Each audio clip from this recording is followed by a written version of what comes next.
From the CyberHub bunker and studio, you're tuning in to the CyberHub Podcast. And now for your host and CISO, James Azar.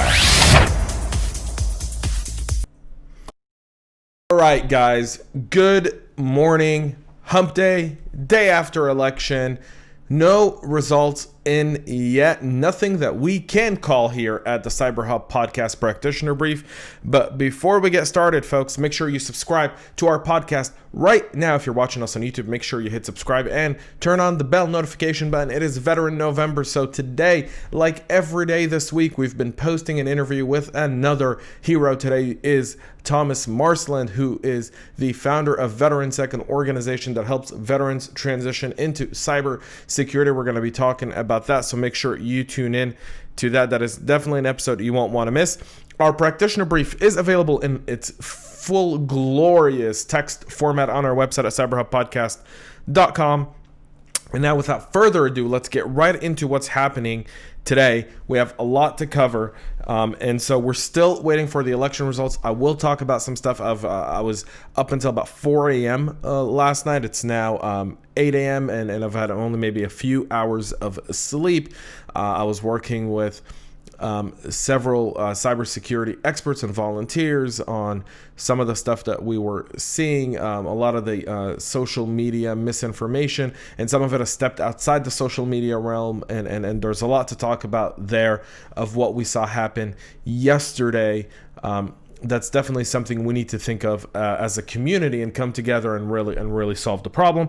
But before we do that, let's talk about Adobe is warning Windows and Mac OS users of a critical Acrobat and Reader flaw. Saltstack reveals a new critical vulnerability and is asking people to patch it now. Oracle rushes an emergency fix for the critical WebLogic server flaw we reported on earlier this week. And 2 Chrome browser updates plug holes actively targeted by exploits. We'll start with Adobe, that has fixed critical severity flaws tied to 4 CVEs in the Windows and Mac OS versions of its Acrobat and Reader family of application software services. The vulnerabilities could be exploited to execute arbitrary code on affected products. The CVEs and the critical flaws include a heap-based buffer flow, CVE 2022-4435, out-of-bounds write glitch, CVE 2022-4436, and 2 use after free flaw, CVE 2022-4430, and CVE 2022-4437. The bugs are part of Adobe's regularly scheduled patches, which overall patched critical, important, and moderate severity patches ties to 14 different CVEs reported within the Adobe software suite. Typically, Adobe releases these on Patch Tuesday, which is next week, but apparently they couldn't wait and released it yesterday in an effort to get these patched and not wait any more time to allow cyber criminals to exploit these if they've already fixed it and issued it. I agree with that. You know, Patch Tuesday is a nice day for especially as a CISO, but more as a podcaster. Like, I love Patch Tuesday because it gives me a lot to talk about the next day, right? Like, I'm not fishing for stories. They're just right there in front of me. But in this case, they've released it out of bounds, and I agree with Adobe, and I applaud Adobe for doing this, and I wish more organizations would do this as well. Just put it out, and you'll see that's a trend on today's practitioner brief. Don't let the bad guys and our opponents continue to get the upper hand. Saltstack reveals a new critical vulnerability and is asking people to patch right now. So Saltstack, a VMware-owned company, has revealed critical vulnerabilities impacting Salt versions 3.0.0.2 and prior, with patches available as of today. Saltstack, which is an open source IT infrastructure management solution written in Python, is widely used by data centers around the world. Users are therefore encouraged by Saltstack to patch their Salt instances immediately. So we have several CVEs here we're going to go over. The first one is high and critical and has been described by the Salt team as a shell injection vulnerability that was patched by removing the shell equal true option when calling subprocess.call on the Saltstack SSH client. That's CVE 2021-6846. CVE 2022-5592, also high and critical, is an authentication bypass flaw, but the fix published for the same additionally mentions yet another mysterious identifier, CVE 2021-6804, which properly validates e-auth credentials and tokens along with their ACLs. CVE 2020-17490, which is a low. However, depending on how you use it, concerns a permission issue rather than access mode when opening and saving cryptographic private keys. While low, I think this CVE affects any minions or masters that previously used the create_CA, create_CSR, and the create_self._signed_cert function in the TLS module as well. Saltstack is urging everyone to patch, and you can find that link on our website at cyberhubpodcast.com.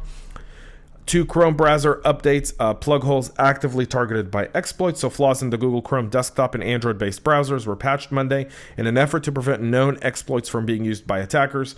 2 separate security bulletins issued by Google warned that it is aware of reports that exploits for both exist in the wild. Google's Project Zero went one step further and asserted that both bugs are actively exploited.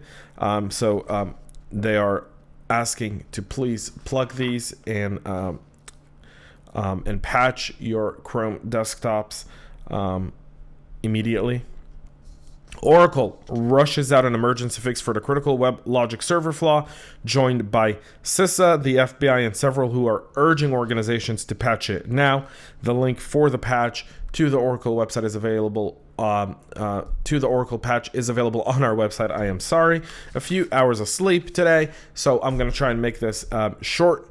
So let's talk a little bit about elections 2020. So obviously, if you stayed up last night, if you went to sleep, this isn't the first time America has gone to sleep on election night without real results. For those that have a short-term memory, 2000 was the year where we went to sleep also not knowing who would be leading this country due to, at the time, was the Florida hanging Chad voting issue, as well as the early reporting from parts of Florida while the Panhandle was in a different time zone. And so in 2000, it was Florida. This year, it's not just Florida. It's Florida, Georgia, Iowa, Kansas, Michigan, Nebraska, New York, New Hampshire, and North Carolina, where voters across those states were getting robocalls letting them know to stay home or come vote tomorrow in order to suppress voter turnout. These robocalls are currently being investigated. We do have a challenge with our election, and we're gonna once this is all set and over and kind of in the books, and that might be later today, and we hope it's later today for the sake of our nation. But if it takes a little bit longer to get this right, then that's what it takes.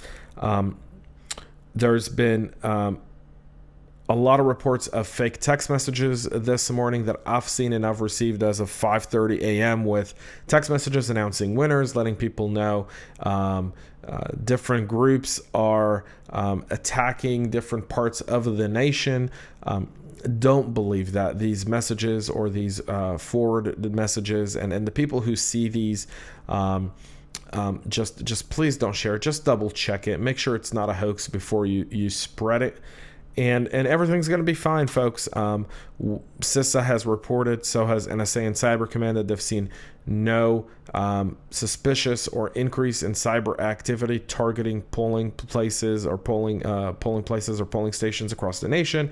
And our Cyber Command and NSA team, as well as CISA and the FBI, have done an amazing job in protecting 2020. And so hats off to them. It's not over yet, folks, but hopefully by the time I broadcast again tomorrow to wrap up this week, we can say that we have a president-elect, and we can move on with our lives and concentrate on cyber and the policies and the things that we need to get done in Washington for the cybersecurity community. That's it for us here today, folks. Thank you so much for tuning in and watching today's episode. If you're listening, make sure to subscribe if you don't mind. And for everyone else, 2 o'clock today, Thomas Marceland will be joining me for Veteran November series. So make sure you stay tuned for that. A little bit of encouragement in a day with uncertainty of the brave men and women who serve our nation, part of our Veteran November initiative, to give veterans the stage on all of our platforms. So you'll hear that on the CyberHub Podcast and CISA Talk Podcast. Till then, folks, thanks so much for watching. Thanks so much for listening. Stay cyber safe. We love feedback, so make sure to connect with us on social media. Subscribe to our podcast on your favorite podcast listening platform.